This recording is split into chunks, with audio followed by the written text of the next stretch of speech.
If you can keep your head when all about you are losing theirs and blaming it on you. If you can trust yourself when all men doubt you, but make allowance for their doubting too. If you can wait and not be tired by waiting, or being lied about, don't deal in lies.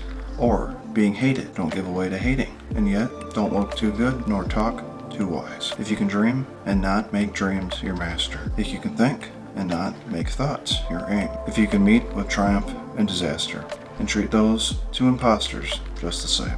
If you can bear to hear the truth you've spoken, twisted by the knaves to make a trap for fools, or watch the things you gave your life to be broken, and stoop and build them up with broken tools. If you can make one heap of all your winnings, and risk it on one turn of pitch and toss, and lose and start again at the beginnings, and never breathe a word about your loss. If you can force your heart and nerve and sinew to serve your turn long after they are gone, and so hold on when there is nothing in you. Expect the will which says to them, hold on. If you can talk with crowds and keep your virtue, or walk with kings nor lose the common touch. If neither foes nor loving friends can hurt you, if all men count with you, but none too much. If you can fill the unforgiving minute with 60 seconds worth of distance run, yours is the earth and everything in it, and which is more, go be a man, my son. Rudyard Kipling. That is by far one of my favorite poems. It speaks to me.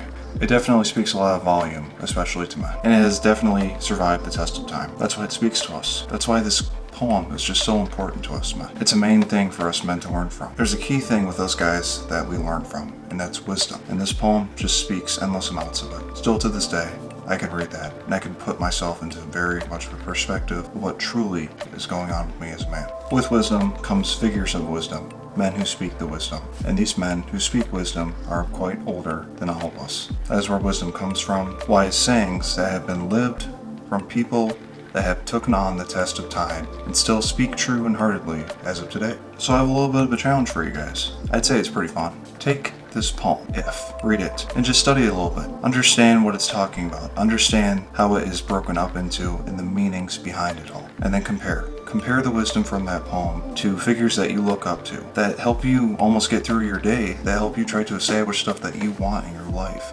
Compare it to those people that are living the life you want and that you idolize, and see if they fit in with the message that this poem recites. Now obviously you can compare it to anyone you choose to, but this poem is mostly directed towards the men. For the first part of this poem, it talks about your composure, your strength, your endurement of attacks from others and other things. How nothing sways you, how nothing pushes you off balance. You're the same no matter what, pushing forward, and you're in it for the fight. You have the refusal to accept something that you are not, and to believe it and to live it. You only know what you're about, and you're willing to fight for it. And as you're fighting for it, you keep your composure with it, because nothing is swaying you off. Nothing is. You have nothing to hide but the truth, and that's all you bring forth, and that's all you represent, is what is true to you, what you truly are, what you truly do. For the second part of the poem, it explains on how you should dream and you should think.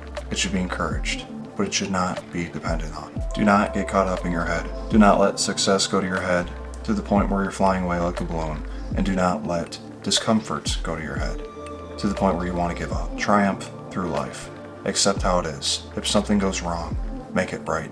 And if it's going right, continue to make it right. Continue on that right path. The third part explains on how you as a man should be willing to lose everything you have, and once that has taken place, be able to pick everything back up and start all over again as new. And you should not complain about the losses that you have endured. It's life. Us men are very tough. Very, very tough. Both physically and mentally. I know a lot cannot imagine it, but really, think about it. Think if you just lost everything, would you totally give up? If you lost everything and still had the opportunity to rebuild everything again, would you give up? Think about that with people that you look up to. Think about if they just lost everything overnight. Would they just give up? Or would they just work with what they have and accept the cards that have been dealt and play the game of life?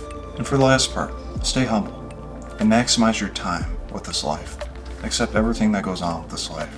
Success or non-success, anything that goes on with it. Be humble about it. Be happy about it. Be grateful that it's a part of your life. Anything that goes on, be grateful for it. Because you're maximizing your time on it. You're living your life. It is a part of it. It is a part of you. It is going to get you to where you need to be in life. So be humble with it. Be patient with it. Have humility for it.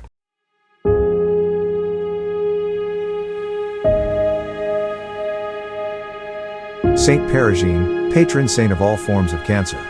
We ask you for your help in asking God to heal my cancer and keep it in remission. Pray for me so that I may live a long and faithful life.